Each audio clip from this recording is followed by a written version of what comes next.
السلام علیکم۔ Books for ever میں خوش آمدید۔ آج کا ہمارا ناول ہے دل تو نے چرا لیا از قلم زون شاہ۔ تو آغاز کرتے ہیں ہم آج ہمارے ناول کے فرسٹ ایپیسوڈ کا۔ ماہی بیٹا کہاں جا رہی ہو اس وقت؟ راشدہ بیگم اس کی ڈریسنگ پر نگاہ دوڑاتی ہوئی بولی، جو کہ نہایت ہی نازیبا لباس میں تھی۔ ماہین منہ بنا کر پلٹی۔ آپ کے ساتھ آخر مسئلہ کیا ہے؟ 1000 دفعہ منع کیا ہے کہ مجھ سے یہ فضول سوال نہ پوچھا کریں۔ پہلے کبھی جواب دیا ہے جو اب دوں گی؟ وہ بدتمیزی سے کہتی چلی گئی۔ پیچھے راشدہ بیگم افسوس سے سر جھٹک کر رہ گئیں۔ ماہین بلا شبہ بہت حسین تھی۔ دودھ سی نکھرتی رنگت، پشت پر پھیلے لمبے کالے سلکی بال، متناسب سراپا اور اس کی بے نیازی اسے سب سے الگ بناتی تھی۔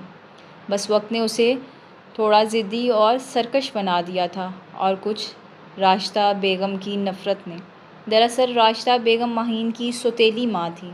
ذوالفقار صاحب کا تو راشدہ بیگم سے شادی کے 3 سال بعد ہی انتقال ہو گیا تھا۔ وہ جیسے ہی کلب پہنچی، جمی کو دیکھ کر اس کا موڈ اچھا ہو گیا۔ Hi Jimmy, how are you? Well I am good, but تم کچھ خاص خوش نہیں لگ رہی۔ جمی نے اس کا اوپر سے نیچے تک جائزہ لیتے ہوئے کہا۔ نہیں یار، تم تو جانتے ہی ہو اس سلی لیڈی کو جو میرے گھر میں رہتی ہے، ماہین نے منہ بنا کر کہا۔ اچھا خیر، چلو چھوڑو انہیں، چلو چل کر ڈانس کرتے ہیں۔ وہ اس کا ہاتھ پکڑ کر ڈانس فلور پر لے گیا۔ ابے سالے، آج کا کیا موڈ ہے؟ یہی سے پسند کرے گا یا جولیانا سے کہہ کر بک کراؤں کسی کو؟ حماد نے کمینگی سے آنکھ دبا کر سالار مصطفیٰ سے کہا تھا۔ سالار مصطفیٰ جو اپنے نام کی ہی طرح شاندار تھا، ماں باپ کا اکلوتا لاڈلا تھا۔ گندمی رنگت، ماتھے پر آتے بال، نشے میں ڈوبی آنکھیں اسے اور شاندار بناتی تھیں۔ حماد اسے اس کے نام کی وجہ سے ہی سالے کہتا تھا۔ چھوڑ تو جون لیلیا کو، وہ دیکھ سامنے بلیک ڈریس والی کو، وہ ماہین کی طرف اشارہ کرتے ہوئے بولا تھا۔ اب دیکھ تیرا بھائی کیسے سیٹ کرتا ہے اس کو، کہتے ہی سالار ماہین کی طرف بڑھا تھا۔ وہ جمی کے ساتھ کپل ڈانس کر رہی تھی کہ اس کو اپنے کندھے پر کسی اور کا ہاتھ محسوس ہوا۔ وہ مڑی ہی تھی کہ اس کا پیر لڑکھڑایا اور اگلے ہی لمحے وہ سالار کی باہوں میں تھی۔ بیوٹیفل! اپنی انگلیوں سے اس کے بال اس کے کان کے پیچھے کرتے ہوئے بے ساختہ ہی اس کے منہ سے نکلا۔ وہ ایک جھٹکے سے اس سے دور ہوئی تھی۔ What's your good name sweet heart?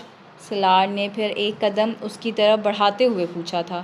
اس نے اس پر ایک تیکھی نگاہ ڈالی اور بنا کچھ کہے واپس جانے لگی۔ سالار نے ایک دم سے اس کا ہاتھ پکڑ اور جھٹکا دیا تو اس کے سینے سے لگی۔ وہ فوراً ایک جھٹکے سے دور ہوئی۔ What the hell you are doing? Stay away from me and just leave my hand. اس کے تو جیسے کسی نے آگ لگا دی ہو۔ If I not، اسے ایک ابرو اوپر اٹھا کر کہا۔ تو پھر یہ کہتے ہی اس نے اپنے دوسرے ہاتھ سے اس کے منہ پر تھپڑ مار دیا۔ سالار کی اس کے ہاتھ پر گرفت ہلکی ہوتی محسوس کر کے وہ ایک جھٹکے سے ہاتھ چھڑاتی چلی گئی۔ وہ اپنی دونوں ہاتھوں کی مٹھیاں بھینجے لال آنکھیں لیے وہاں کھڑا تھا۔ اگلے ہی پل اس نے بار ٹیبل پر ہاتھ مارا اور چلایا تھا، "You have to pay for this silly girl"، اور وہاں سے چلا گیا۔ یار ماہی، تم نے اچھا نہیں کیا بیچارے کے ساتھ، اس نے صرف ہاتھ ہی تو پکڑا تھا نا۔ جمی صبح ہوتے ہی اس سے ملنے چلا آیا تھا۔ تم تو چپ ہی کر جاؤ، ایسے معاملوں میں کیسے بھیگی بلی بن جاتے ہو؟ دوست ایسے ہوتے ہیں کیا؟ اس کے حدق امیز لہجے پر جمی پل بھر میں لال پڑ گیا تھا، اور بات صرف ہاتھ پکڑنے کی نہیں تھی۔ He was insulting me۔ پر پھر بھی ماہی، تم جانتی بھی ہو وہ کتنے بڑے بزنس مین کا بیٹا ہے۔ جتنے بھی بڑے بزنس مین کا بیٹا ہو، میری بلا سے۔ ماہین ذوالفقار کسی سے نہیں ڈرتی، اس نے بال جھٹک کر لاپرواہی سے کہا۔ جمی اس کی لاپرواہی پر افسوس سے اسے دیکھنے لگا۔ وہ نہیں جانتی تھی کہ اس کو اس کی یہ لاپرواہی کتنی مہنگی پڑنے والی ہے۔ مجھے اس لڑکی کی پوری انفارمیشن چاہیے، وہ بھی آدھے گھنٹے کے اندر۔ پر سالے اتنی جلدی کیسے؟ حماد جھنجھلاتے ہوئے کہنے لگا کہ وہ اپنی جگہ سے اٹھا اور اس تک پہنچا۔ جو کہہ دیا سو کہہ دیا، نو آرگیومنٹس۔ ایک تو اپنے آگے کسی کی سنتا نہیں ہے۔ حماد بڑبڑاتا ہوا آفس سے نکل گیا۔ تم نہیں جانتی تم نے کس سے پنگا لیا۔ سلی گرل، زیر لب کہتا وہ کسی گہری سوچ میں پڑ گیا تھا۔ آدھے گھنٹے بعد اس کی ٹیبل پر ماہین کی ساری انفارمیشن تھی۔ مس ماہین ذوالفقار، تیار ہو جاؤ، میں آ رہا ہوں۔ زیر لب مسکراہٹ تھی۔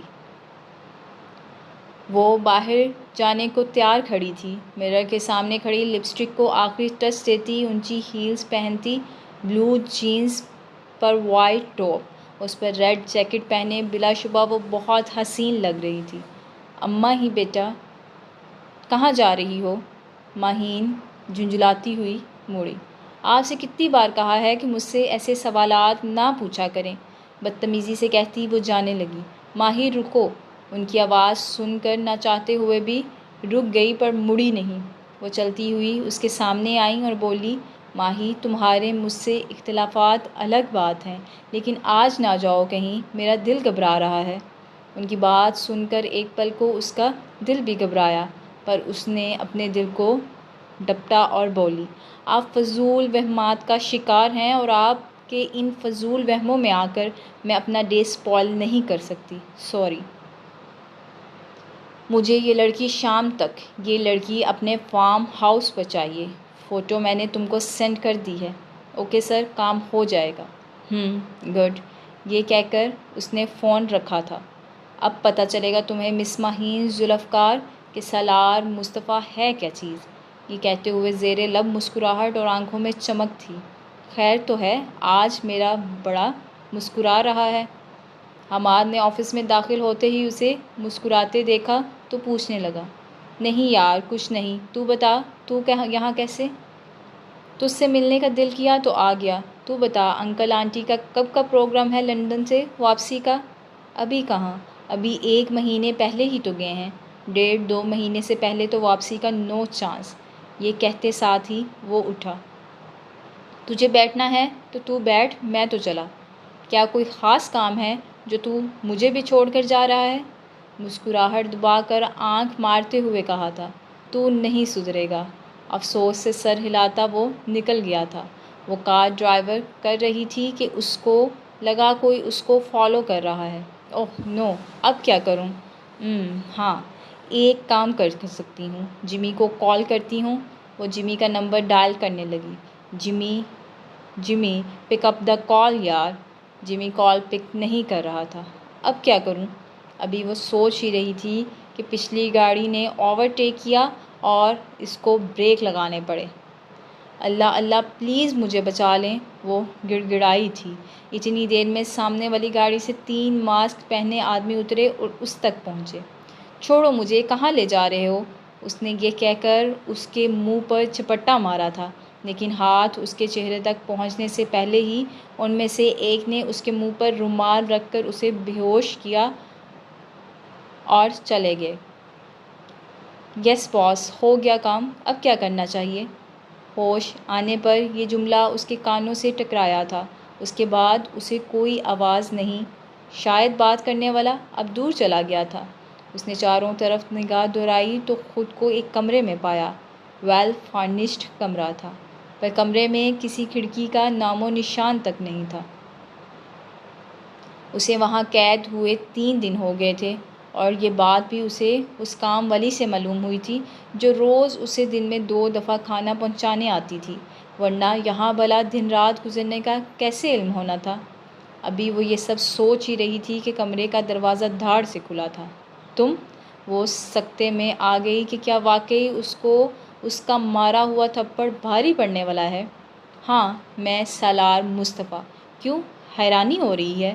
ماہین ذوالفقار، یاد ہے تم کو وہ تھپڑ جو تم نے بھری محفل میں میرے سالار مصطفیٰ کے اس گال پر مارا تھا؟ اس کا بھگتان تو تم اب بھگتو گی ہی۔ اس نے اپنے دائیں گال کی طرف اشارہ کرتے ہوئے کہا اور اس کی طرف قدم بڑھانے لگا۔ نہیں نہیں، دیکھو، غلطی تمہاری بھی تو تھی، تم نے میرا ہاتھ پکڑا تھا۔ اس کے لفظوں نے تو جیسے اس کی جان نکال دی تھی۔ وہ تو میں اب بھی پکڑوں گا، لیکن اب تم تھپڑ مارنے کے قابل نہیں رہو گی، وہ کہتا اس کی طرف جھکا تھا۔ اس نے زور سے آنکھیں میچیں، کچھ دیر تک کچھ نہ ہوا تو اس نے آنکھیں کھولی تو دیکھا وہ جا چکا تھا۔ ہائے اللہ، چلا گیا، شکر ہے۔ ابھی اسے گئے تھوڑی دیر ہی ہوئی تھی کہ ملازمہ آ گئی۔ بی بی جی، صاحب نے کہا ہے کہ آپ یہ جوڑا پہن کر تیار ہو جائیں۔ اس نے دیکھا اس کے ہاتھ میں بہت ہیوی لال رنگ کا جوڑا تھا۔ کیوں، تمہارے صاحب کے نکاح میں شرکت کرنی ہے؟ اس نے تڑک کر کہا تھا۔ ہاں نا بی بی جی، آپ سے ہی تو ہو رہا ہے صاحب کا نکاح۔ کیا دماغ خراب ہو گیا ہے کیا تمہارا؟ نکاح کروں گی میں، وہ بھی اس سے؟ پاگل ہو گیا ہے تمہارا صاحب، جاؤ جا کر۔ وہ ابھی بول ہی رہی تھی کہ اس کی نظر ملازمہ کے پیچھے کھڑے سالار پر پڑی۔ کیا بول رہی تھی، ذرا دہرانا؟ اس نے اندر آتے ہی ملازمہ کو جانے کا اشارہ کیا اور پاس آتے ہوئے بولا، کچھ نہیں۔ میں کیا بول رہی تھی؟ کچھ بھی تو نہیں۔ مجھے کیا بولنا ہے؟ وہ ہچکچا کر پیچھے ہٹتے ہوئے بول رہی تھی۔ اور ہاں، دور رہ کر بات کرو۔ وہ اسے قریب آتے دیکھ کر بولی۔ وہ رکا۔ اگر تم چاہتی ہو کہ میں دور رہوں تو 15 منٹ میں تیار ہو کر نیچے آ جاؤ، کہہ کر وہ جانے لگا۔ دیکھو یہ غلط ہے، میں نے تمہیں تھپڑ مارا تھا نا، میں اس کے لیے سوری، بلکہ تم ایک کام کرو، تم مجھے بھی تھپڑ مار لو، حساب برابر ہو جائے گا۔ اس کی بے بسی اس کے لفظوں سے عیاں ہو رہی تھی۔ سالار مڑا۔ اوہ، رونا نہیں، ویسے پہلے میں نے بھی یہی سوچا تھا کہ بدلہ لے کر تم کو چلتا کروں گا، لیکن پھر پتہ ہے کیا؟ وہ اس کے پاس آیا، دیوار پر ہاتھ رکھ کر جھکتے ہوئے اس کی آنکھوں میں جھانک کر بولا، کلب میں جب تم نے اتنے لوگوں کے درمیان تھپڑ مارا تھا نا، جب میں نے لوگوں کی مذاق اڑاتی ہوئی نظریں محسوس کی تھی، ان نظروں نے نہ میرے اندر ایک آگ لگا دی تھی، نفرت کی آگ۔ اب اس آگ میں تم جلو گی ساری زندگی۔ نکاح نہیں کرنا، نہ کرو، مرضی ہے تمہاری، لیکن رہنا تو تم نے یہی ہے ساری زندگی، بغیر نکاح کے صحیح۔ نفرت و حقارت سے کہتا پیچھے ہٹا تھا۔ اس کے لہجے میں نفرت دیکھ کر پل بھر کو وہ کانپ گئی تھی۔ میں تم سے نکاح نہیں کیسے کر سکتی، مجھے واپس جانا ہے، سب میرا انتظار کر رہے ہوں گے۔ وہ گڑ گڑائی تھی۔ تمہارا انتظار؟ کون کر رہا ہوگا تمہارا انتظار؟ اس نے مذاق اڑاتے ہوئے کہا۔ جمی کر رہا ہوگا نا میرا انتظار، اور موم بھی کر رہی ہوں گی نا میرا انتظار۔ اس نے شاید زندگی میں پہلی دفعہ راشدہ بیگم کو موم کہا تھا۔ جمی، تم پاگل واگل ہو گئی ہو؟ وہ جمی جو ان 3 دنوں تقریباً روز ہی کلب پارٹیز اٹینڈ کر رہا ہے؟ جمی، اس کو حیرانی ہوئی تھی، وہ تو ہر وقت اس کے آگے پیچھے پھرتا تھا۔ وہ کیا تھا؟ وہ تو مجھ سے محبت کرتا تھا۔ اس کا کیا؟ کیا وہ صرف ڈرامہ تھا؟ وہ صدمے میں تھی۔ لیکن موم تو کر رہی ہوں گی نا میرا انتظار۔ یہ خیال آتے ہی اس میں جان واپس آئی تھی۔ نہیں، تمہاری موم بھی نہیں کر رہی ہوں گی، اس نے دھیمے سے کہہ کر ماہی کے خوش فہمی کے بت توڑ دیے تھے، اور پھر جو اس نے کہا وہ اس کے وہم و گمان میں بھی نہیں تھا۔ تمہاری موم کی ڈیتھ ہو چکی ہے، اس نے بہت دھیمے انداز میں بولا تھا، کیونکہ دل میں کہیں نہ کہیں اسے یہ احساس بھی تھا کہ اس سب میں کہیں نہ کہیں اس کا بھی قصور ہے۔ واٹ؟ کیا بول رہے ہو؟ تمہیں پتہ بھی ہے تم کیا بول رہے ہو؟ ایسا کیسے ہو سکتا ہے؟ وہ ہارے ہوئے کھلاڑی کی طرح سر ہاتھوں میں دیے گھٹنوں کے بل بیٹھی تھی۔ ہاں، یہ ٹھیک ہے کہ اس نے انہیں کبھی موم نہیں مانا تھا، پر دل میں کہیں نہ کہیں وہ ان سے بہت پیار کرتی تھی۔ انہوں نے ساری زندگی اس کی ضرورتوں کا خیال رکھا تھا، اس کی اتنی بدتمیزیوں اور شدید نفرت کو برداشت کیا تھا۔ یعنی وہ سامنے کھڑا شخص صحیح ہی تو کہہ رہا تھا کہ اس کا انتظار کرنے والا اس کا کوئی اپنا ہے ہی کہاں اس کے پیچھے۔ کچھ خیال آنے پر اس نے جھٹکے سے اپنا سر اٹھایا تھا۔ تم نے مارا ہے موم کو، تم نے مجھے اغوا کیا جس کی وجہ سے موم۔ وہ دھاڑی تھی، لیکن اس کی بات مکمل ہوتی اس سے پہلے ہی وہ قریب آیا، اس کی کمر میں ہاتھ ڈال کر جھٹکا دیا تو اس کے سینے سے آ لگی۔ دوسرے ہاتھ سے جبڑا دبوچے اپنی آگ اگلتی نظریں اس کے چہرے پر گاڑے، سرد لہجے میں گویا ہوا، میں نہیں، تم ہو ان کی موت کی ذمہ دار۔ جس وقت ضرورت تھی ان کو تمہاری، اس وقت تم اپنی عیاشیوں کی غرض سے نکلی تھی۔ روکا نہ تھا انہوں نے تمہیں؟ ہاں بولو، روکا تھا نا؟ اور تم؟ وہ افسوس سے بولتا پیچھے ہوا تھا۔ وہ ان کے انتقال کا سن کر گیا تھا ان کے گھر، تو ملازموں نے ماہین کی بدتمیزیوں کی داستانیں خوب نمک مرچ لگا کر سنائی تھی۔ شاید وہ بھی اس سے بہت تنگ تھے۔ ان آنسوؤں کو بچا کر رکھو، آگے بہت کام آئیں گے، اور 10 منٹ میں تیار ہو کر نیچے آؤ، ورنہ مجھے اپنے طریقے سے انتظام کرنا آتا ہے، وہ خبردار کرتا چلا گیا۔ کافی دیر رونے کے بعد وہ اٹھی۔ اس کا کپڑے بدلنے کا کوئی ارادہ نہیں تھا، لیکن وہ یہ کپڑے 3 دن سے پہنی ہوئی تھی اور اب وہ اس قابل نہیں تھے کہ انہیں اور پہنا جائے، اس لیے اسے مجبوراً کپڑے تبدیل کرنے پڑے۔ وہ کپڑے ہیوی تھے، پر وہ بہت زیادہ ہیوی نہیں تھے۔ لال رنگ کی نفیس سی لمبی فراک تھی جس کے گلے اور بارڈر پر ہیوی کام ہوا تھا۔ اس نے اپنا آپ کا داور آئینے میں دیکھا تو اسے اپنی بے بسی یاد آ گئی۔ اس نے وہیں زمین پر بیٹھ کر رونا شروع کر دیا۔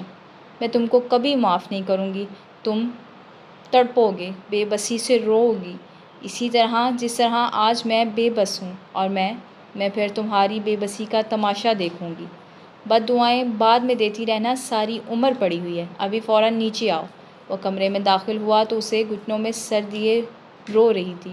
اس نے سر اوپر اٹھایا تو اپنا حکم دے کر چلا گیا۔ وہ بھی اٹھی اور نیچے چل دی۔ کمرے سے باہر نکل کر اسے معلوم ہوا تھا کہ وہ بلا شبہ بہت وسیع و خوبصورت فارم ہاؤس میں تھا۔ نیچے پہنچی تو شاید سب اسی کا انتظار کر رہے تھے۔ زیادہ لوگ تو نہیں تھے، بس 7-8 لوگ تھے۔ وہ بیٹھی تو مولوی صاحب نے نقاب پڑھانا شروع کیا۔ سالار مصطفیٰ ولد مصطفیٰ سلیمان، ماہین ذوالفقار ولد ذوالفقار وسیع احمد کو بعوض 5 لاکھ روپے سکہ رائج الحق آپ کے نکاح میں دیا جاتا ہے۔ کیا آپ کو یہ نکاح قبول ہے؟ جی قبول ہے۔ کیا آپ کو یہ نکاح قبول ہے؟ جی قبول ہے۔ کیا آپ کو یہ نکاح قبول ہے؟ جی قبول ہے۔ اب وہ ماہین کی طرف مڑے۔ ماہین ذوالفقار ولد ذوالفقار وسیع احمد، بعوض 5 لاکھ روپے حق مہر سکہ رائج الحق آپ کو سالار مصطفیٰ ولد مصطفیٰ سلیمان کے نکاح میں دیا جاتا ہے۔ کیا آپ کو یہ نکاح قبول ہے؟ اس نے سر اٹھایا تو وہ اس کے سامنے ہی بیٹھا تھا۔ دل چاہ رہا تھا کہ انکار کر دے، لیکن وہ بے بس تھی، ابھی بہت بے بس۔ بیٹا جواب دیں، کیا آپ کو یہ نکاح قبول ہے؟ ہوش اسے تب آیا جب مولوی صاحب نے دہرایا تھا، جی قبول ہے۔ کہتے ہی اس کی آنکھوں سے آنسو ٹپکنا شروع ہو گئے۔ کیا آپ کو یہ نکاح قبول ہے؟ مولوی صاحب نے دوسری بار پوچھا۔ جی قبول ہے۔ کیا آپ کو یہ نکاح قبول ہے؟ جی قبول ہے۔ یہ کہہ کر وہ رکی نہیں تھی، واپس کمرے کی طرف چلی گئی تھی۔ وہ کمرے میں پہنچا تو وہ بیٹھی پشت سے ٹیک لگائے گھٹنوں میں سر دیے رونے میں مصروف تھی۔ وہ وہیں کھڑا تھوڑی دیر اسے دیکھتا رہا اور پھر چلتا ہوا اس کے قریب پہنچا۔ اب یہ رونے دھونے سے کیا ہوگا؟ اس تھپڑ کا بھگتان تو تمہیں بھگتنا ہی ہے۔ اس کی آواز سن کر اس نے جھٹکے سے اپنا سر اٹھایا تھا اور اس کو پاس کھڑے دیکھ کر وہ جھٹکے سے اٹھ کھڑی ہوئی تھی۔ منا لو جشن، جتنا منانا ہے سالار مصطفیٰ، ابھی تمہارا وقت ہے جو تم بڑے تڑپا رہے ہو۔ کل میرا وقت آئے گا اور میں تم کو تڑپتے دیکھوں گی۔ میری بد دعا ہے سالار مصطفیٰ، تم کو کسی لڑکی سے محبت ہوگی، شدید محبت، اور وہ تم سے نفرت کرے گی، شدید نفرت، اور تم بھی تڑپو گے، بہت تڑپو گے، ٹھیک اسی طرح جس طرح آج میں تڑپ رہی ہوں۔ وہ اس کا گریبان پکڑے دھاڑی تھی۔ تم مجھے سالار مصطفیٰ کو بد دعا دے رہی ہو، وہ بھی محبت کی، ہا ہا ہا۔ محبت؟ نو نیور، کبھی نہیں۔ سالار مصطفیٰ کو نہ کبھی کسی سے محبت تھی، نہ ہے، نہ ہوگی۔ یہ صرف تڑپاتی سسکاتی ہے، کمزور بنا دیتی ہے۔ نفرت ہے مجھے محبت سے، شدید نفرت۔ سالار اس کے بازوؤں کو اپنے ہاتھوں کے شکنجے میں دبوچے وہ نفرت و خود اذیتی سے بولا تھا۔ چھوڑو میرا ہاتھ، درد ہو رہا ہے مجھے۔ اس کی گرفت سخت سے سخت ہوتی محسوس کر کے وہ چلائی تھی۔ یہ درد، یہ تکلیف تو کچھ بھی نہیں اس کے مقابلے جو تم نے ساری زندگی برداشت کرنی ہے۔ سالار نے اس کے بازوؤں پر گرفت اور سخت کرتے ہوئے بولا تھا۔ میں تم سے شدید نفرت کرتی ہوں۔ وہ درد و نفرت سے چلائی تھی۔ ہاں تو کرو نا، منع کس نے کیا؟ اب تو خیر سے تم میری بیوی ہو، تمہارا حق ہے پورا پورا۔ وہ اس کے قریب ہوتا ذو معنی لہجے میں بولا تھا۔ تم نہ جنگلی انسان ہو، جنگلی جانور، وہ چلائی تھی۔ زبان سنبھال کر، آئندہ ایسی زبان استعمال کی نا تو زبان کاٹ دینے کی سخت ہے مجھ میں۔ وہ اس کا جبڑا دبوچے گرایا تھا۔ اور اب فریش ہو کر جلدی باہر آؤ۔ وہ اس کا جبڑا جھٹکے سے چھوڑ کر باہر چلا گیا اور ہاں 10 منٹ میں باہر آ جاؤ، 10 منٹ مطلب 10 منٹ، وہ اس کو وارن کرتا باہر چلا گیا۔ اللہ، اس کے جانے کے بعد وہ گھٹنوں کے بل بیٹھی بلک بلک کر اپنی بے بسی پر روئی تھی۔ 10 منٹ بعد وہ فریش ہو کر نکلی تو وہ لاؤنج میں صوفے پر بیٹھا موبائل پر مصروف تھا۔ چلو، اسے دیکھتے ہی کھڑا ہو گیا، وہ بھی اس کے پیچھے چل دی۔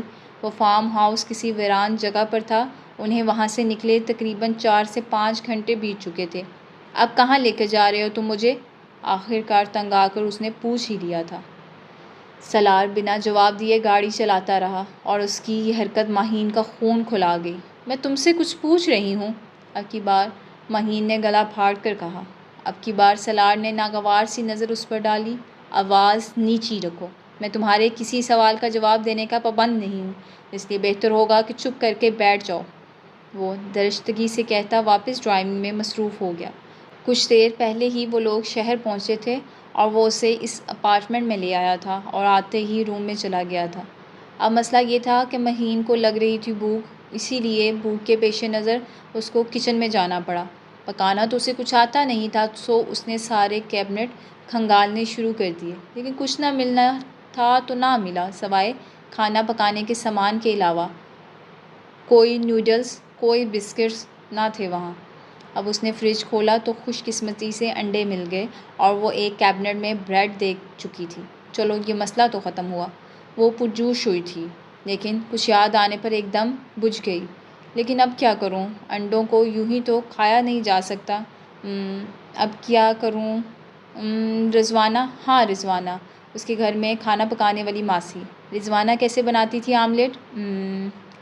دماغ پر اتنا زور ڈالنے کے بعد اسے جب کا منظر یاد آیا تھا جو وہ ناشتہ لیٹ ہونے پر کچن میں پہنچتی تھی اور رضوانہ آملیٹ بنا رہی تھی۔ اس وقت وہ فرائنگ پین میں تیل ڈال رہی تھی۔ فرائنگ پین کہاں ہے اب؟ وہ پورے کچن میں فرائنگ پین ڈھونڈتی رہی۔ فرائنگ پین تو ملا نہیں، لیکن یہ پتیلی مل گئی۔ چلو، اب اسی سے کام چلا لیتی ہوں۔ وہ فل سائز کی دیگچی کو پتیلی بول رہی تھی۔ جیسے تیسے اس نے دیگچی کو اٹھا کر چولہے پر فٹ کیا اور چولہا بھی جیسے تیسے جلا ہی لیا۔ اب تیل کہاں ڈھونڈوں؟ اس کیبنٹ میں دیکھتی ہوں۔ مل گیا۔ اب وہ تیل دیگچی میں ڈالنے لگی۔ مشکل تو ہو رہی تھی، ظاہر ہے جب 5 کلو کے تیل کی بوتل اٹھا اپنے منہ تک آتی دیگچی میں ڈالے گی تو مشکل تو ہوگی نا۔ میرے خیال میں اتنا کافی ہوگا۔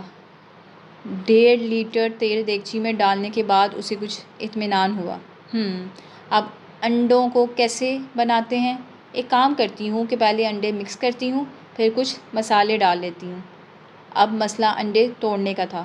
پہلا انڈا اس نے سلیب پر بال کی طرح ہٹ کر کے مارا، جس کے نتیجے میں انڈے کی بدبودار چھینٹوں نے بڑے ہی بھیانک انداز میں اس کے منہ پر سلامی پیش کی تھی۔ اخ، تھو، یا اللہ، اب کیا کروں؟ وہ سلیب کے کنارے سے بہ کر اپنے قدم بوسی کرتے امیزے کو دیکھ رہی تھی۔ چلو، کوئی بات نہیں ماہی، دوبارہ کوشش کرو نا، شاباش۔ خود کو حوصلہ دیتے ہوئے دوسرا انڈا اٹھایا، لیکن اب کی بار ذرا آہستہ سے ہٹ کیا اور وہ بھی باؤل میں، تو انڈا ٹوٹ گیا اور تباہی بھی زیادہ نہیں ہوئی۔ یاہو! اس نے بے ساختہ جمپ لگائی تھی اور اگلے ہی پل نیچے گرتے تیل اور امیزے کے نتیجے میں نیچے گری تڑپ رہی تھی۔ ابھی وہ اپنے پیر کا درد برداشت کرتے کھڑے ہوئی تھی کہ اس کا ہاتھ سلیب پر رکھے اس کے مشقت سے توڑے ہوئے انڈے کے مکسچر سے ٹکرایا اور پھر کیا تھا، باؤل الٹ کر اس پر آ پڑا اور وہ ایک بار پھر انڈوں نما ہوئی زمین پر گر گئی تھی۔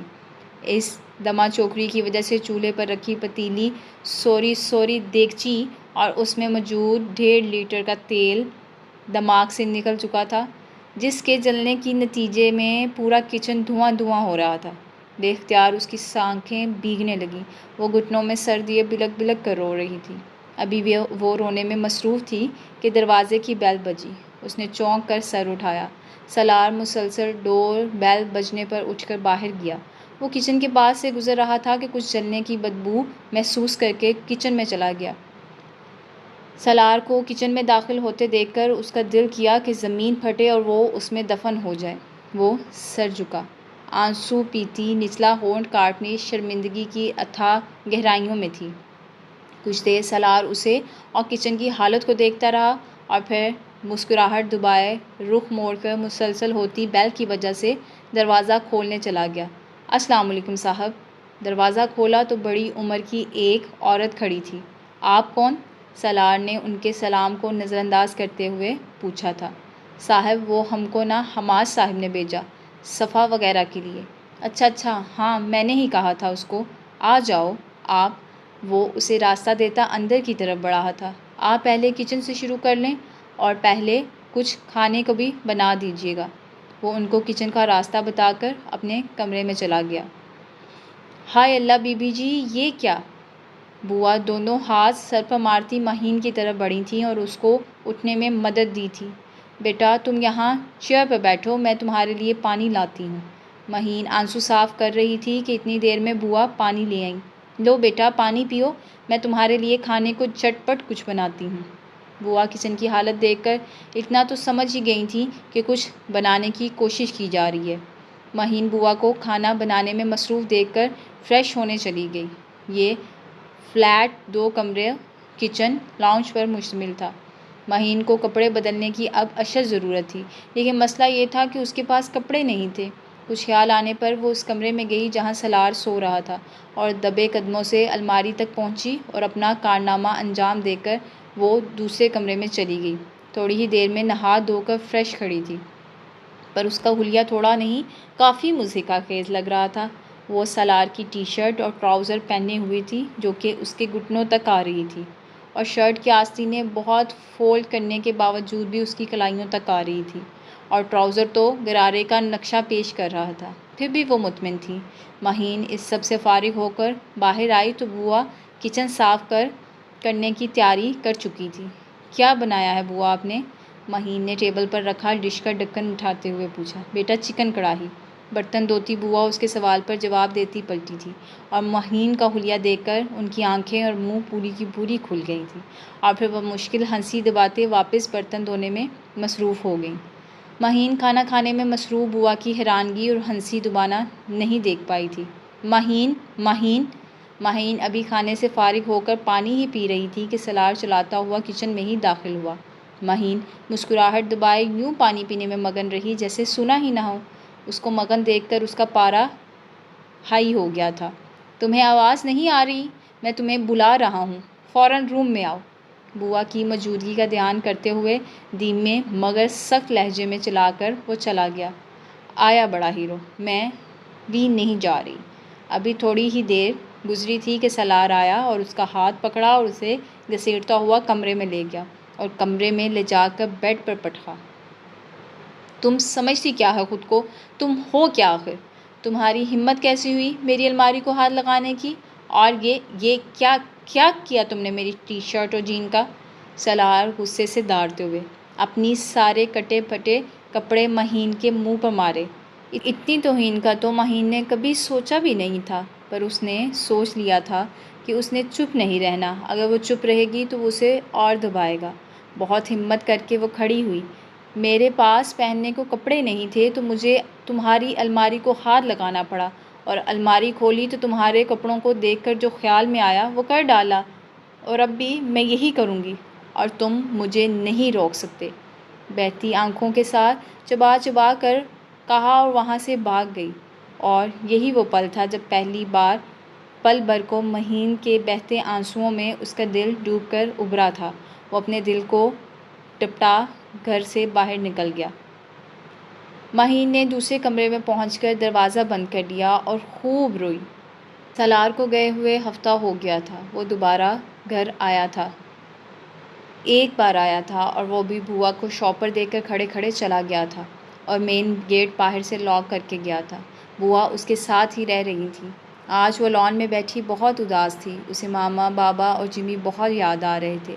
مہین کو اب بھی یقین تھا کہ سالار نے جمی کے بارے میں سب غلط سلط بولا تھا، صرف اور صرف اسے بدگمان کرنے کے لیے۔ مہین بیٹا کیا کر رہی ہو؟ دیکھو بارش کا موسم ہو رہا ہے اور میں تمہارے لیے پکوڑے اور چائے بنا کر لائی ہوں۔ بوا اسے لان میں بیٹھے دیکھ کر ادھر ہی چلی آئی تھیں۔ ان دونوں میں بوا سے اس کی اچھی خاصی دوستی ہو گئی تھی۔ بیٹا کیا ہوا، تم اتنی اداس کیوں ہو؟ بوا نے اسے گمسم دیکھ کر بولا تھا، بوا مجھے اپنے بابا بہت یاد آ رہے ہیں، اپنی مما یاد آ رہی ہیں، جمی یاد آ رہا ہے۔ آپ کو پتہ ہے اللہ میاں مجھ سے پیار نہیں کرتے، انہوں نے میرے بابا کو مجھ سے لے لیا تھا، پھر ماما کو بھی بلا لیا اور جمی سے سالار نے مجھے دور کر دیا۔ مہین بہتے آنسوؤں کے ساتھ بولتے ہوئے وہ بالکل بچی لگ رہی تھی۔ پگلی چپ کرو، ایسے نہیں بولتے، اللہ کو بری لگ جاتی ہے۔ اللہ تعالیٰ نے تمہیں اتنا پیارا بنایا ہے اور تم کہتی ہو کہ وہ تم سے پیار نہیں کرتا۔ تم میرے سامنے ماشاءاللہ سے صحت مند بیٹھی ہو اور تم کہتی ہو کہ اللہ تم سے پیار نہیں کرتا۔ یہ ناشکری ہے بیٹا، اور ناشکری اللہ کو بالکل پسند نہیں۔ وہ بڑے پیار سے مہین کو سمجھا رہی تھی۔ مجھے دیکھو، میرے شوہر اور 2 بیٹوں کو دن دہاڑے میرے گھر میں گھس کر میری نظروں کے سامنے بے دردی سے سینے میں خنجر گھوم کر مار دیا گیا۔ میں تنہا رہ گئی دنیا میں، لیکن میں نے تو کبھی یہ نہیں سوچا کہ اللہ مجھ سے پیار نہیں کرتا، کیونکہ میں جانتی ہوں کہ اگر وہ چاہتا تو میرے ہاتھ پیر کاٹ کر مجھے معذور بنا دیتا۔ تو میں کیا کرتی؟ آج جو میں عزت کی زندگی گزار رہی ہوں نا، وہ اس لیے کہ وہ مجھ سے پیار کرتا ہے، 70 ماؤں سے زیادہ۔ بوا کہہ رہی تھی اور اس کی آنکھوں سے آنسو بہہ رہے تھے، لیکن ان کے چہرے پر مسکراہٹ تھی۔ مہین کے دل کو کچھ ہوا تھا۔ وہ اٹھی اور بوا کے قریب ہو کر بیٹھی اور تسلی دینے کے انداز میں اپنے ہاتھ کی پشت سے ان کا گھٹنا تھپ تھپایا تھا۔ بوا نے آنسو پونچھتے ہوئے مہین کی طرف دیکھا اور اس کے ہاتھ پر ہاتھ رکھ کر مسکرا دی۔ مہین نے کبھی خواب میں بھی نہیں سوچا تھا وہ کسی ملازمہ کے قریب بیٹھ کر باتیں کرے گی، پر پتہ نہیں کیوں اس کا دل انہی ملازمہ ماننا نہیں چاہتا تھا۔ وہ بہت ہی تھوڑے وقت میں ان سے بہت مانوس ہو گئی تھی اور ان کی باتیں سن کر اس کے دل نے ان کے لیے بہت درد محسوس کیا تھا۔ تم اتنی اداس نہ ہو بیٹا، تم اکیلی نہیں ہو، تم مجھے اپنی ماما کی طرح ہی سمجھ سکتی ہو، اور تم فکر نہ کرو، میرا اللہ بہت رحم و کرم کرنے والا ہے، تم دیکھنا وہ سالار بیٹے کے دل میں تمہاری محبت ڈال دے گا۔ بوا بہت پیار اور دل سے بولی تھی، پر بوا میرے دل میں اس کے لیے رتی برابر بھی کوئی جذبہ نہیں ہے۔ وہ قاتل ہے میری ماں کا، وہ قاتل ہے میری خوشیوں کا۔ میں اس سے محبت تو دور کی بات ہے، میں اس کے بارے میں کچھ اچھا سوچنا بھی نہیں چاہتی۔ نفرت ہے مجھے اس سے۔ کیوں آیا ہو میری زندگی میں؟ کاش نہ ملتا ہو مجھے کبھی، کاش! میں کتنی خوش تھی اپنی زندگی میں۔ وہ بول رہی تھی اور اس کے آنسو بہہ رہے تھے اس کے گالوں پر۔ کیا؟ سالار بیٹے نے؟ نہیں بچے، تم کو غلط فہمی ہو گئی ہے، وہ ایسا بچہ نہیں لگتا مجھے۔ بوا حیرانگی و بے یقینی کے ملے جلے تاثرات کے ساتھ بولی تھی۔ نہیں بوا، آپ نہیں جانتی اس کو، اس نے مجھے اغوا کیا تھا اور اسی وجہ سے ماما کو ہارٹ اٹیک ہوا تھا اور پھر ان کا انتقال ہو گیا۔ نہیں بیٹا، یہ غلط بات ہے، سالار نے ان کا قتل نہیں کیا، ان کی موت کا وہ وقت مقرر تھا، بس تمہاری گمشدگی بہانہ بن گئی، اللہ تعالیٰ ان کی مغفرت فرمائے۔ کہہ کر انہوں نے ٹھنڈی سانس بھری تھی، پھر دوبارہ بولی، اور جہاں تک بات نفرت کی ہے نا، تو بیٹا یہ جو نکاح ہوتا ہے نا، وہ صرف کاغذات پر دستخط کر دینے یا پھر 3 مرتبہ قبول ہے بول دینے تک محدود نہیں ہوتا۔ اس رشتے میں بڑی طاقت ہوتی ہے، کیونکہ اللہ کے نزدیک بہت ہی قابل احترام اور قابل محبت رشتہ ہوتا ہے۔ اللہ اس رشتے میں محبت و احترام خود ہی ڈال دیتا ہے۔ تم بھی صبر کرو، اللہ تمہارے دل میں بھی اس کی محبت ڈال دے گا۔ ماہین ہنوز سر جھکائے بیٹھی تھی، آنسو اب بھی اس کے گالوں پر بہہ رہے تھے۔ بوا نے اس کی طرف دیکھا۔ ماہی بچے ادھر آؤ میرے پاس۔ انہوں نے اپنی باہیں پھیلائے اسے اپنے پاس بلا لیا۔ ماہین فوراً آگے بڑھ کر ان کے گلے لگ گئی اور ہچکیوں سے رونے لگی۔ کبھی کبھار نا زندگی میں ہمیں ایسے لوگوں کی بہت ضرورت پڑتی ہے جن کی باتیں بہت پر اثر ہوتی ہیں، جن کے لفظ ہمیں اندھیرے میں روشنی کی کرن دکھا دیتے ہیں، جو ہمیں یہ احساس دلاتے ہیں کہ ہماری زندگی میں سب برا ہی برا نہیں، کچھ اچھا بھی ہے جس سے ہم منہ پھیر رہے ہیں۔ اور ایسے لوگ نا قسمت سے ملتے ہیں، اور یہ وہ لوگ نہیں ہوتے جنہیں ہم بوائے فرینڈ کہتے ہیں، نہیں، ہرگز نہیں، وہ تو صرف دھوکہ ہوتا ہے، فریب ہوتا ہے جو ہم خود کو دے رہے ہوتے ہیں، اپنے سے جڑے رشتوں کو دے رہے ہوتے ہیں۔ بیٹا میری ایک بات مانو گی؟ بوا اسے گلے لگائے بڑی آس سے بولی تھی۔ جی کہیں۔ اپنا دل صاف کر لو سالار کی طرف سے، زندگی بہت تھوڑی ہے، اسے یوں نفرتوں میں ضائع مت کرو ماہی، انہوں نے اس کو کہا۔ مہین سرد آہ بھر کر رہ گئی۔ بوا اگر میں اسے معاف بھی کر دوں، اپنا دل بھی اس کی طرف سے صاف کر لوں، تو بھی کچھ نہیں ہوگا، وہ مجھے انتقاماً لایا ہے، اس کو مجھ میں ذرا برابر بھی دلچسپی نہیں۔ مہین آنسو صاف کرتی دھیمے سے بولی تھی۔ پھر وہی بات، دلوں میں محبت ڈالنے والی ذات اللہ کی ہے، تم بس اپنی سی کوشش کرو، تمہاری توجہ، محبت و خلوص اس کا دل تمہاری طرف موڑ دے گی انشاءاللہ۔ ان کا پر یقین لہجہ اسے بہت کچھ سوچنے پر مجبور کر دیا۔ وقت کا کام ہے گزرنا، اچھا یا برا گزر ہی جاتا ہے۔ سالار کو گئے ہوئے 3 ہفتے اور گزر چکے تھے، اور ان گزرے دنوں میں مہین نے زندگی کے بہت سے ڈھنگ سیکھے تھے، اور اس سب میں بوا کا بہت بڑا ہاتھ تھا۔ وہ اب نمازیں پڑھنا بھی شروع کر چکی تھی۔ مہین کے لیے یہ سب کچھ بہت مشکل تھا، کیونکہ اس نے قرآن پاک بھی آدھا پڑھا ہوا تھا، وہ بھی بچپن میں، جو کہ اب وہ بھول چکی تھی۔ ان گزرے دنوں میں اس نے اپنے دل کو بھی سالار کے لیے بدل لیا تھا۔ مہین نماز پڑھ کے کچن میں آئی تو بوا رات کے کھانے کی تیاری کر رہی تھیں۔ بوا کیا بنا رہی ہیں آپ؟ بیٹے ابھی تو کچھ بنانا شروع نہیں کیا، تم بتاؤ کیا بناؤں؟ بوا ایک کام کریں، پاستا بنا لیں۔ چلو ٹھیک ہے، تم بیٹھو میں بنا دیتی ہوں۔ بوا مہین کو بیٹھنے کا کہہ کر کیبنٹ سے پاستا نکالنے لگی، پھر فریج سے سبزی نکال کر کاٹنے لگی۔ لائیں بوا میں سبزی کاٹ دوں؟ ارے نہیں بیٹھو آرام سے، میں کر لوں گی، کہہ کر وہ دوبارہ اپنے کام میں مصروف ہو گئی تھیں۔ وہ بھی چپ ہو گئی۔ تھوڑی ہی دیر میں وہ کھانے سے فارغ ہو کر عشاء کی نماز پڑھنے کمرے میں جا چکی تھی۔ 1 مہینے بعد وہ گھر آیا تھا۔ چپ چاپ دروازہ کھول کر اپنے روم میں داخل ہوا۔ اندر داخل ہوتے ہی اسے جھٹکا لگا۔ کوئی لڑکی تھی جو نماز پڑھ رہی تھی۔ منٹ کے 1000ویں سیکنڈ میں اسے وہ یاد آئی تھی، مہین جسے وہ 1 مہینے پہلے یہاں بند کر گیا تھا، لیکن وہ نماز پر وہ اس کمرے میں کیوں تھی؟ بہت سے خیالات اس کے دماغ میں آئے تھے۔ مہین نے سلام پھیر کر دعا کے لیے ہاتھ اٹھایا کہ اسے اپنے پیچھے کسی کی موجودگی کا احساس ہوا۔ منہ پھیرا اور اس شخص پر پڑی نظر جس کے لیے اس کا دل دھڑکتا تھا۔ لمحے بھر کو وہ ساکت ہو گئی۔ وہ سالار مصطفیٰ تھا جس کی محبت اللہ نے مہین ذوالفقار کے دل میں ڈالنا شروع کر دی تھی۔ اوہ کیا بات، مس مہین ذوالفقار نماز پڑھ رہی ہیں؟ انٹرسٹنگ، لیکن پتہ ہے کیا؟ وہ چند قدم چلتا اس کے پاس آیا تھا۔ تمہارے یہ ڈرامے مجھ پر نہیں چلنے والے، میں تمہاری اصلیت سے اچھی طرح واقف ہوں۔ سالار مصطفیٰ تم جیسیوں کو اچھی طرح جانتا ہے، تو برائے مہربانی اس طرح کے ڈراموں پر اپنا وقت اور انرجی ضائع مت کرو، دھیمی آواز اور سخت تاثرات سے کہا، اور وہ واپس جانے لگا۔ پھر کچھ خیال آنے پر مڑا۔ اور یہ تم اس کمرے میں کیا کر رہی ہو؟ دوسرے کمرے میں جاؤ، مجھے آرام کرنا ہے۔ یہ کہہ کر وہ بیڈ پر جا کر لیٹ گیا۔ مہین اٹھی، جائے نماز طے کر کے شیلف میں رکھتی بیڈ کے پاس کھڑی ہو کر سالار سے مخاطب ہوئی۔ پہلی بات یہ کہ مس مہین ذوالفقار نہیں، مہین سالار، تم میری کتنی اصلیت سے واقف ہو، کتنی سے نہیں، آئی ڈونٹ کیئر۔ اور رہی بات نماز کی، تو یہ میرے اور میرے اللہ کا معاملہ ہے، سو تم اس بارے میں کچھ نہ ہی بولو تو بہتر ہے۔ اس کا لہجہ دھیما مگر سخت تھا۔ آنکھوں کے رستے آنسو باہر نکلنے کو بےتاب تھے جن پر اس نے باندھ رکھے تھے۔ اور ہاں، اس کمرے میں میں اپنے شوق سے موجود نہیں ہوں، دوسرے کمرے میں بوا سوتی ہیں، تو یہاں رہنا میری مجبوری ہے، کہہ کر وہ چلی گئی۔ اور وہ اسے سوچنے لگا، کیا واقعی وہ بدل گئی؟ کچن میں جا کر وہ پھوٹ پھوٹ کر روئی تھی۔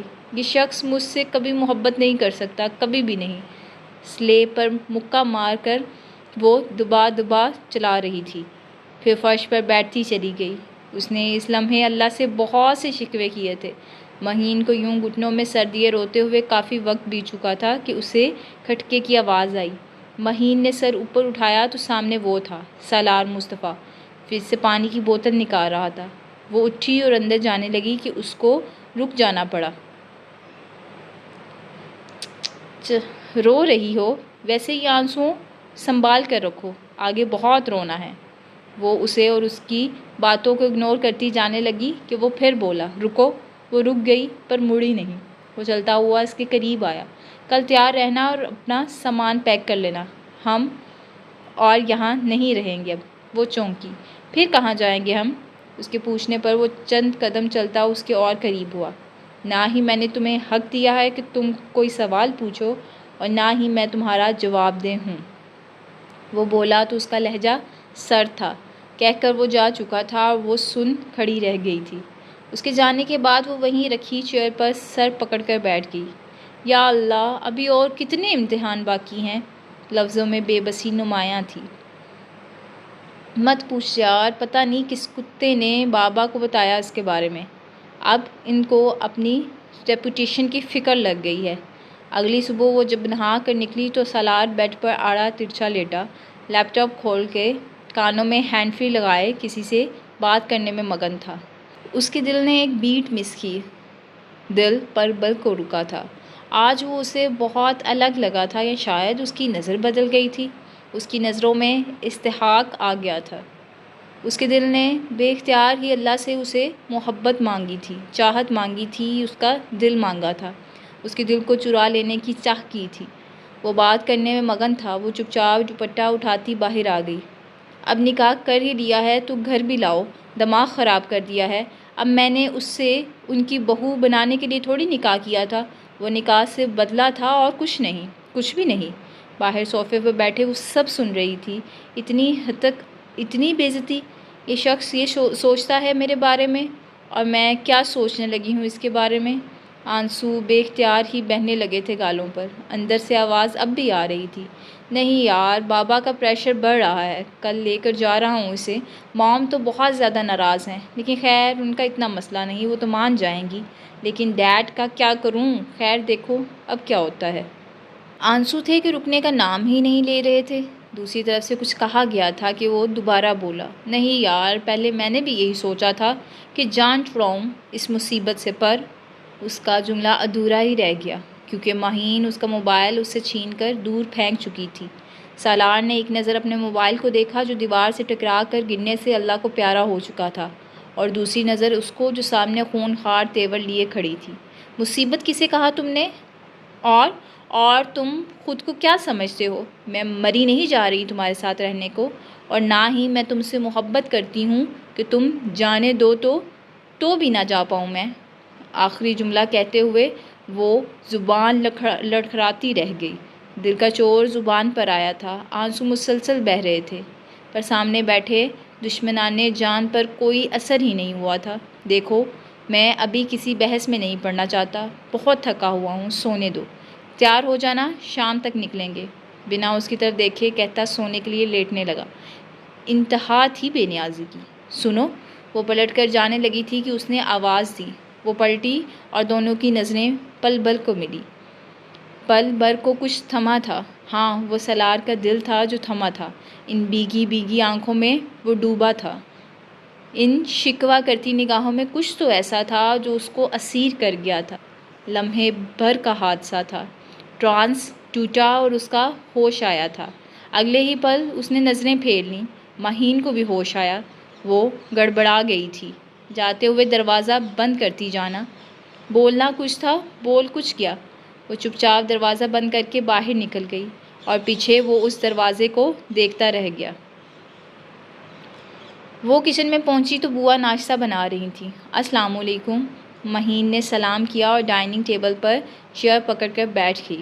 وعلیکم السلام، تمہارے لیے ناشتہ بنا رہی ہوں، بیٹھو۔ شاباش، بوا نے فرائی انڈا نکالتے ہوئے کہا۔ اس نے کچھ جواب نہیں دیا۔ بوا نے ٹیبل پر ناشتہ لگایا اور چیئر نکال کر بیٹھ گئی۔ کیا ہوا ہے، اتنی اداس کیوں ہو؟ بوا نے اس کی طرف دیکھ کر بولا، سالار آیا ہوا ہے۔ مہین نے نیچے دیکھے دیکھے بتایا۔ بوا نے سرد آہ بھری، پتہ ہے، اس کی آواز آئی تھی مجھے۔ مہین نے جھٹکے سے سر اٹھایا، یعنی وہ سب کچھ سن چکی تھی۔ آنسو ایک بار پھر آنکھوں کے رستے باہر بہنے لگے۔ بیٹا پریشان نہ ہو، اللہ ہے نا۔ نہیں بوا، میں صبر کر چکی ہوں۔ محبت تو مجھ سے کر نہیں سکتا، تنگ آ کر کسی نہ کسی دن مجھے چھوڑ دے گا اور پھر میں آزاد ہو جاؤں گی۔ بس میں اسی میں خوش ہوں، مجھے اور کچھ نہیں چاہیے، کچھ بھی نہیں۔ وہ کہہ کر آنسو پوچھنے لگی۔ بوا نے تعصب سے اسے دیکھا۔ یہ تم جسے صبر کہہ رہی ہو نا، یہ صبر نہیں ہوتا۔ آنسو بہانا، ماتم کرنا، شکوے کرنا، ہار مان جانا، یہ صبر نہیں ہوتا، یہ مایوسی ہوتی ہے، اور مایوسی کفر ہے۔ صبر اللہ کے دیے گئے پر راضی ہو جانا اور اس پر دل سے مطمئن ہو جانا ہوتا ہے۔ بوا اسے دیکھتے ہوئے کہہ رہی تھی۔ بوا نے اس کے سر پر ہاتھ پھیرا۔ بیٹا صبر کرنا آسان نہیں ہوتا، بالکل بھی نہیں، لیکن صبر کرنے والوں کے ساتھ اللہ ہوتا ہے، وہ کہہ رہی تھیں اور وہ سن رہی تھی۔ تو یہ تھی آج کی ہماری ایپیسوڈ۔ امید کرتی ہوں آپ کو یہ ناول بہت پسند آئے گا۔ تو ملتے ہیں ہم اگلی ویڈیو میں مزید ناول کے ساتھ۔ تب تک کے لیے اپنا بہت سارا خیال رکھیے گا، دعاؤں میں یاد رکھیے گا۔ اللہ حافظ۔